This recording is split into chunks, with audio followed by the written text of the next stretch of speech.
So the question is factorize this, right? Now I can think off the top of my head there are 4 ways to do this, okay? 4 ways to do it. There are 2 marks assigned to this, which is kind of the issue, okay? Now, one of the ways, probably the fastest way, is to do this cross method. Okay, now I'll confess to you, and I'll explain why in a second, I never, ever, even as a math teacher, I never mastered this method. Okay, and the reason why, I'm going to come back to, the original sort of question I keep asking. Is it clear what you have done? Now, it's clear if you kind of, what do any of these things mean?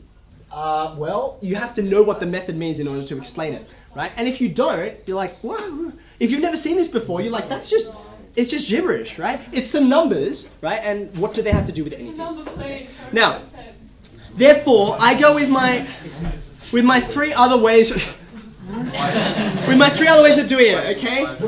In order of least preference, I think. So I'll count down backwards, okay? 4 I put here. Now, I'll just mention, right? It works to get numbers, right? So if, for instance, this is not the question, but you arrive at this quadratic trying to do something else, right? And so this is clearly not the emphasis of the question. Because it's the fastest, thumbs up, you'll get a factorization, assuming you're good at it, right? But if that's the actual question, you arrive from this straight to your line, your answer, and you're like, where did that come from, right? And you might get 2 marks because it's hard, and if you just get that line and all of the coefficients are right, I'll give you a thumbs up. But you just as equally might not. Especially if, just to try and give you some context, because I can understand how maddening it is when it's like, what do you mean sometimes you get 1 and sometimes you get 2? Answer, think back to when you were learning similar triangles, and you're like, how do you prove the triangles are similar? And you have to do this line, and then this line, and then this line, and then conclude, and then a reason. And if you do not set it out exactly like that, then bam, out of your 3 marks, you'll for sure lose 1, okay? Now just fast forward, you learn kind of similarity mainly in year 9. Fast forward to year 12, okay? When similarity proofs appear in like circle geometry, blah, blah, blah, blah, blah. In this kind of question, is similarity the emphasis? No, it's not. Circle geometry is the emphasis, and other kinds of deduction and so on. Okay, so if your similarity proof is not beautiful, we don't give a rip. That's not the point of the question. Will you lose a mark? Almost certainly not. Okay, whereas if you're over here, there's a big difference. In fact, it's like 3 whole marks on proving triangles are similar. Right? You guys would laugh if you got 3 whole marks for that in year 12. Okay, so that's why there's a continuum here where the focus shifts away. Right? Where you see this, and that's the whole question. There is strong evidence to you that I am looking for you to demonstrate one of the methods I've showed you, right? And this usually isn't one of them, okay? So let's go now in reverse order. The most awkward way to do this is by the quadratic formula, okay? Now, you'll keep in mind... Oh, that's disgusting.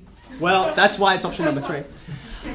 Keep in mind that the quadratic formula would come up with this, k equals blah, blah, blah, blah, and you'd have 2 numbers, okay?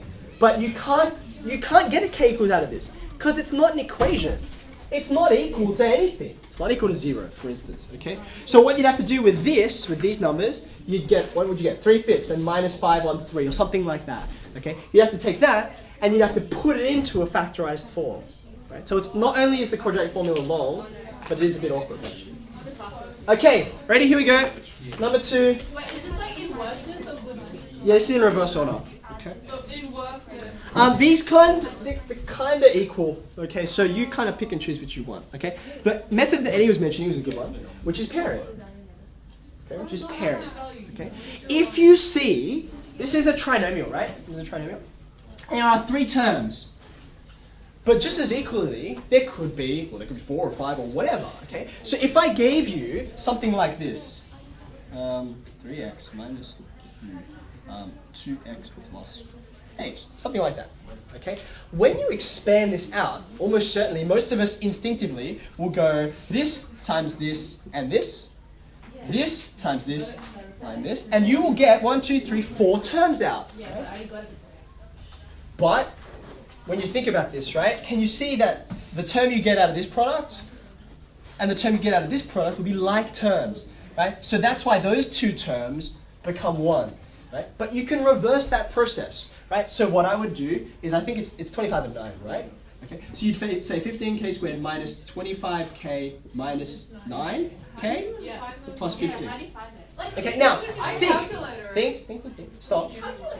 Remember where I said these come from.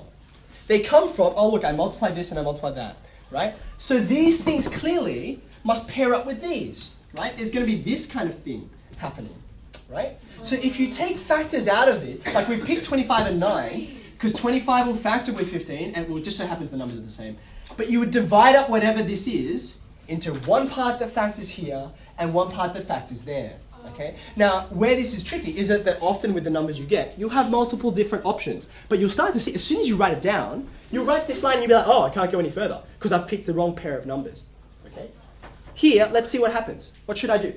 5k. I can take out a 5k out the front, right? Which would leave me with 3k minus 5. Okay.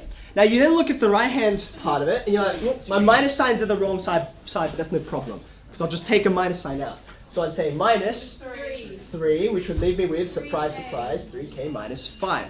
Okay? Don't go yet. Are you excited for the maths test for it? So, Sleep. there's your factorization. Okay? I will just, before you run off to roll call, I'll allude to the last method. I won't show it to you. Remember, if you get something like this, okay? You're thinking of two numbers. What are the two numbers supposed to do? What rules are in your head?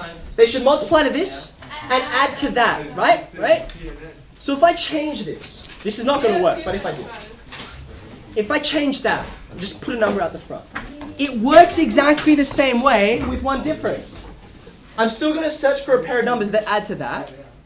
But instead of a number that multiplies to this, I want a number that multiplies to this. That's it. That's all there is to it. And you can come up with that same pair of numbers in here. I want a pair of numbers that add to minus 34 and that multiply to 225. Answer, minus 25 and minus 9.